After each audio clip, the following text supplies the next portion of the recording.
8 question देखते हैं। अब देखो यहाँ पे नॉट इक्वल टू लगा हुआ है, तो समझना मेरी बात, अगर ये नॉट इक्वल टू यहाँ पे 0 है, अब मॉड x जो दे रखा है ना, मॉड x क्या है, थोड़ा फितरत, मतलब इसकी फितरत थोड़ी अलग होती है। कैसे? ये रंग बदलता है। अगर इससे कहा जाए तुम्हारी x की वैल्यू 0 से बड़ी है या 0 के बराबर, तो कहेगा मैं तो पॉजिटिव हूँ। और अगर कहते हैं कोई x लेस देन 0 है, तो बोलेगा मैं माइनस x हूँ। मतलब इसकी थोड़ी फितरत अलग अलग है।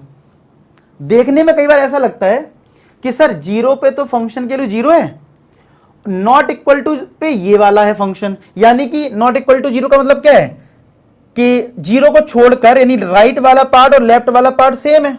देखने में लगता है। फिर बच्चों को एक कंफ्यूजन होती है, सर आपने बोला था कि अगर किसी नंबर का लेफ्ट और राइट सेम है। भाई एक बताओ, पहले जो बच्चे को मॉड के बारे में नहीं पता है वो क्या सोचेगा कि अच्छा 0 पे तो 0 है, 0 को छोड़ दें, नॉट इक्वल टू 0 यानी राइट वाला पार्ट और लेफ्ट वाला पार्ट दोनों में ही फंक्शन है मॉड x अपॉन x। यही तो सोचेगा वो बच्चा जिसको नहीं पता ज्यादा मॉड के बारे में।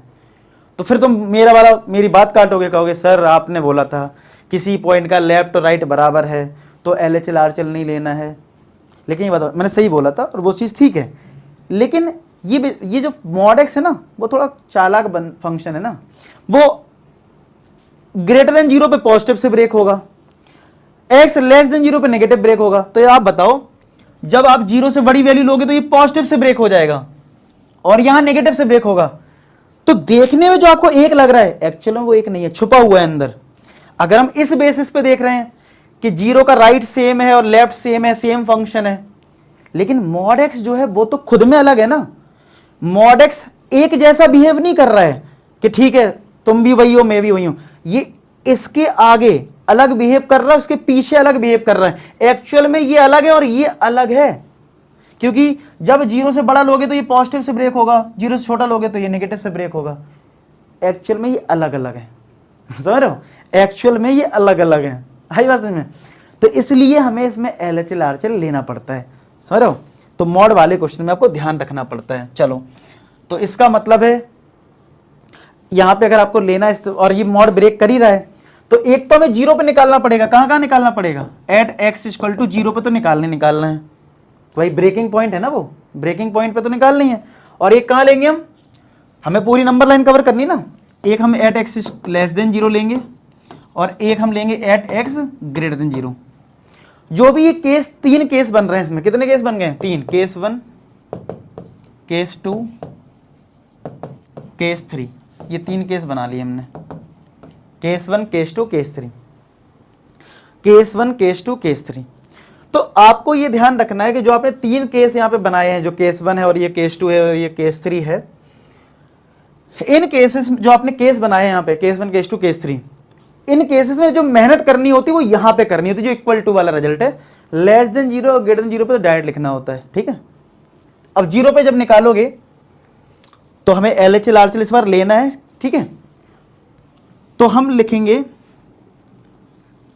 लिमिट x टेंड्स टू, ये मैंने एक्सप्लेन कर दिया क्यों लेना है, क्योंकि फंक्शन एक्चुअल में अलग अलग है। देखने में लग रहा है आपको सेम, लेकिन एक्चुअल में वो अलग अलग है, ठीक है?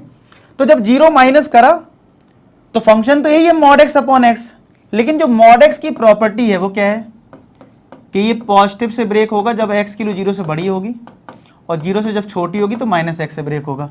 तो फंक्शन तो मॉड x अपॉन x है, लेकिन ये मॉड x अपॉन x है, लेकिन जब 0 से कम ले रहे हो फंक्शन, तो ये जो मॉड है ना, कह रहा मैं तो माइनस x हूं अपॉन x है, तो x कट गया तो ये कितना आएगा? -1 आएगा ना।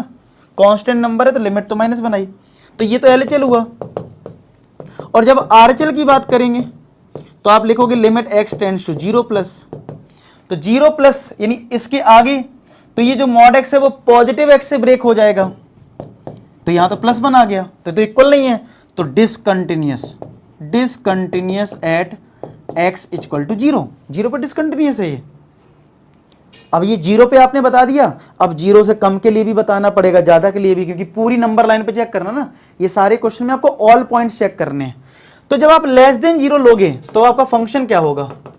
लेस देन 0 ले रहे हो मतलब आपको 0 पे बात नहीं करनी है, 0 से कम पे बात करनी है, तो उसके लिए तो फंक्शन फिक्स है ना, अलग अलग थोड़ी ना है। मॉड x अपॉन x है और लेस देन 0 पे x क्या होता है? -x होता है, मतलब मॉड x, तो -x अपॉन x, तो ये कितना आ गया? -1। अब आप बताओ इसमें क्या रीजन दोगे कि कंटिन्यूस लिखने का? कुछ लोग कहेंगे सर अरे ये कांस्टेंट फंक्शन है भाई, कांस्टेंट नंबर है ना, कांस्टेंट फंक्शन। जैसे पॉलिनोमियल फंक्शन कंटिन्यूअस होता है, कांस्टेंट फंक्शन भी कंटिन्यूअस होता है। खेल खत्म। तो कंटिन्यूअस हो गया किस पे? एट एक्स लेस देन 0 पे, यहां पे डायरेक्ट चलता है।